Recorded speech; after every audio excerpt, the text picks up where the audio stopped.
गुम है किसी के प्यार में। सावी मुख्य सबूतों को उजागर करने के लिए पुलिस स्टेशन में घुस जाती है। आज रात के गुम है किसी के प्यार में एपिसोड की शुरुआत नील द्वारा सावी के मामले की जांच में गहराई से उतरने से होती है।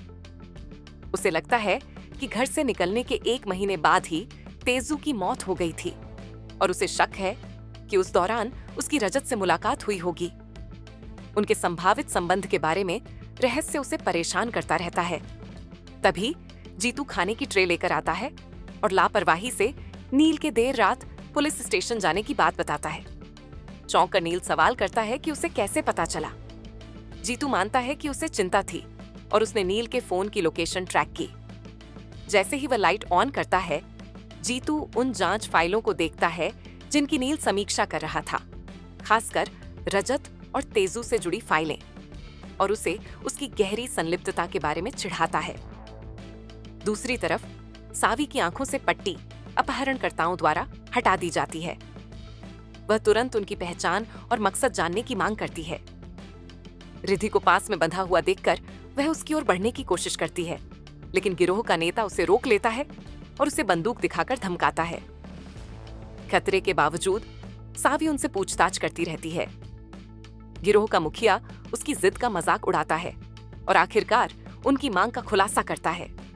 रजत को 7,100 करोड़ का एक बेशकीमती एंटीक हार सौंपना था, लेकिन लेन देन पूरा होने से पहले ही उसकी मौत हो गई।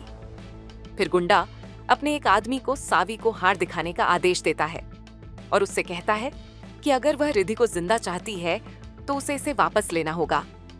सावी इस तरह के किसी भी हार के बारे में किसी भी जानकारी से साफ इनकार करती है। फिर गिरोह का नेता रजत के चरित्र पर संदेह करता है, संभावित संबंध का संकेत देता है और सावी से तीखी प्रतिक्रिया को उकसाता है। वह उसे चेतावनी देता है कि उसके पास हार पाने के लिए 48 घंटे हैं।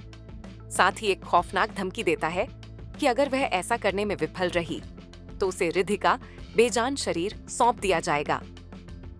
वह यह भी संकेत देता है कि वह उनके परिवार के बारे में अंतरंग विवरण जानता है, जिससे तनाव और बढ़ जाता है।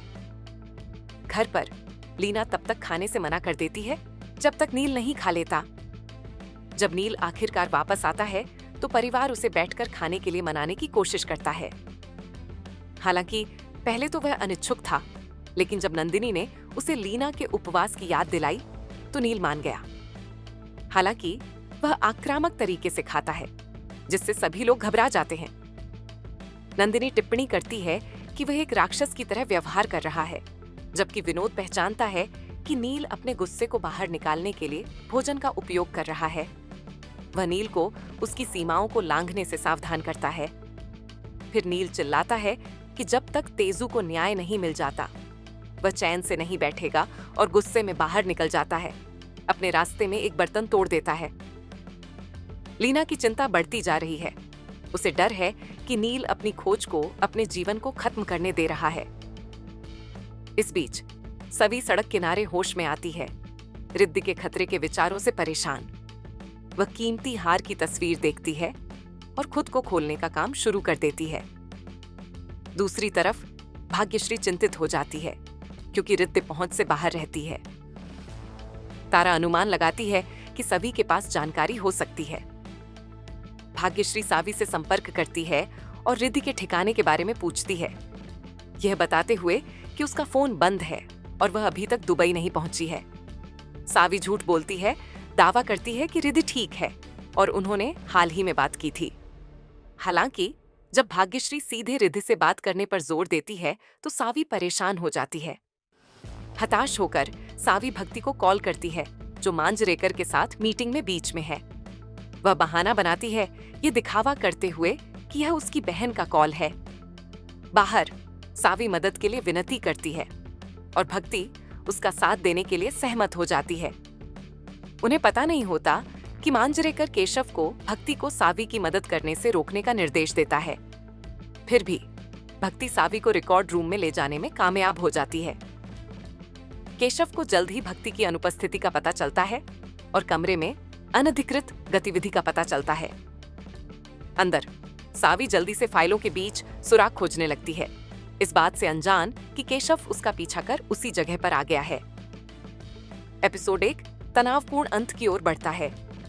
वही दोस्तों, आपको आने वाले एपिसोड में देखने को मिलेगा कि सावी अपना सामान पैक करती हुई कहीं जाने की तैयारी करती हुई दिखाई देती है। नील उससे पूछता है कि वह जांच में उसके साथ काम करे, लेकिन सावी मना कर देती है और चली जाती है, जिससे नील को चुपके से उसका पीछा करने के लिए प्रेरित किया जाता है।